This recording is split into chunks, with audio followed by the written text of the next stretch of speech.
안녕하세요. 행복한 인생의 마학 알베르토입니다. 우리나라에는 상가건물 임대차 보호법과 주택 임대차 보호법이 있습니다.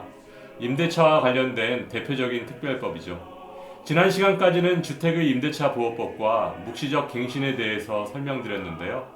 오늘은 상가 임대차 보호법과 주택 임대차 보호법의 차이점에 대해서 말씀드리도록 하겠습니다. 두 법률은 기본적인 틀은 비슷하지만 세부적으로 들어가면 차이점도 많습니다. 먼저 첫 번째 차이점은 보증금 보호의 한계가 있다와 없다입니다. 주택은 아무리 비싼 보증금을 내고 들어갔더라도 정상적인 방법으로 계약하고 전입신고, 확정일자와 같은 안전장치를 해놓았다면 주택임대차보호법의 적용을 받아 안전합니다. 하지만 상가는 좋으면 보호를 안 해줍니다. 비싸니까요. 상가는 크면 보호를 안 해줍니다. 비싸니까요. 그러면 크고 좋으면 당연히 보호를 안 해줍니다. 무조건 안 해줍니다. 따라서 상가 임대차 보호법에는 보증금 보호의 한계가 있습니다. 상가와 주택 임대차 보호법의 차이점을 살펴보면 첫 번째 보증금 보호의 한계에 있습니다. 주택 임대차 보호법은 보증금의 금액 액수와 상관없이 보증금을 보호해주고 있지만 상가 임대차 보호법은 보증금 보호의 한계가 있습니다. 임대차보호법 개정 후 지역별 보증금 상한액을 살펴보면 서울은 9억까지, 부산 및 과밀 업체권은 6억 9천까지, 광역시, 세종시 등은 5억 4천, 그 밖의 지역은 3억 7천까지 보증금을 보호해주고 있습니다. 그런데 여기서 보증금 상한액은 일반적인 보증금과는 다른 환산 보증금을 말합니다. 쉽게 말해서 보증금에 월세를 보증금으로 환산한 금액을 더한 합계입니다. 환산 보증금 계산 방법은 보증금에 월세 100을 곱해서 더해주면 됩니다. 예를 들어 서울 지역에 보증금 1억, 월세 300만 원이라면 환산 보증금은 보증금 1억에 300만 원에 100을 곱해서 더해주면 4억이 됩니다. 9억 미만이니까 상가 임대차 보호법으로 보호를 받을 수 있고요.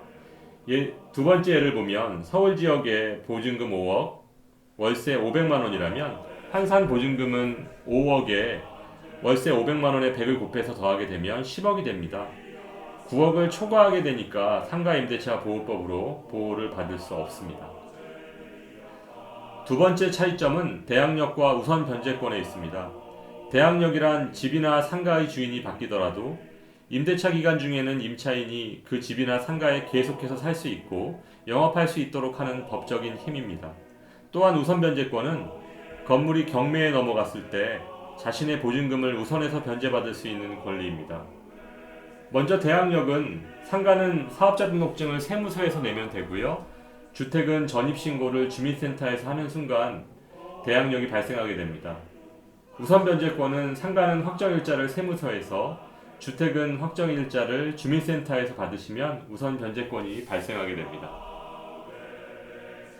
네 번째 차이점인 계약갱신 요구권을 살펴보면 계약갱신 요구권은 임대차 계약 기간이 끝났더라도 계약의 갱신을 요구할 수 있는 권리입니다. 많은 시간과 노력을 통해서 겨우 안정적인 영업 환경을 구축하였는데 졸지에 쫓겨나야 한다면 임차인은 암담해질 수밖에 없습니다. 그래서 상가 임대차 보호법은 임차인에게 10년의 임대차 범위 내에서 계약의 갱신을 요구할 수 있는 권리를 부여하고 있습니다.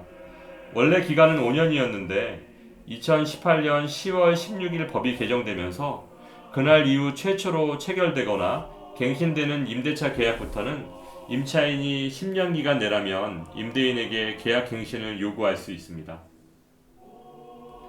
다섯 번째 차이점은 권리금에 대한 규제 유무에 있습니다. 상가 임대차 보호법에는 임대인이 임차인의 권리금 회수 기회를 보장하고 있습니다. 즉 임대차 계약 만료기간 6개월 전부터 종료 시까지 임대인은 임차인과 신규 임차 예정인 사이의 권리금 거래를 방해해서는 안 됩니다. 하지만 주택 임대차 보호법에는 권리금에 대한 규정 자체가 없습니다. 오늘 말씀드린 내용을 다시 한번 정리해보면 상가건물 임대차 보호법은 적용 대상이 영업용 건물이고요. 주택임대차 보호법은 주거용 건물입니다. 환산 보증금 상한액은 상가는 일정 금액을 초과하면 적용해서 배제되기 때문에 보호받으실 수 없고요. 주택은 금액에 상관없이 보호받으실 수 있습니다. 대항력은 상가는 사업자 등록증을 세무서에서 내면 되고 주택은 전입신고를 주민센터에 하시면 대항력이 발생하게 됩니다. 우선 변제권은 상가는 확정일자를 세무서에서 주택은 확정일자를 주민센터에서 하시면 우선 변제권이 발생하게 됩니다. 최단 임대차 기간은 상가는 1년, 주택은 2년입니다. 계약갱신 요구권은 상가는 10년 범위 내에서 인정받으실 수 있고요. 주택은 없습니다. 권리금 조항은 상가는 일정한 기간 내에 권리금을 회수할 수 있는 기회를 부여받지만 주택은 법 조항 자체가 없습니다. 통계청 자료에 의하면 2018년 7월 기준 전국의 자영업자 수는 688만 명에 이르고 있습니다. 따라서 상가임대차보호법은 주택임대차보호법 못지않게 우리 실생활에 광범위하고 밀접하게 적용되고 있지만 다양한 법률적인 문제를 담고 있어서 정확한 실체를 파악하기가 쉽지 않습니다. 항상 미리미리 준비하시고 전문가와 상담하셔서 임대차와 관련된 불이익을 최소화하시기 바랍니다. 여러분의 행복한 인생 이막을 알베르토가 응원합니다. 행복한 하루 되세요.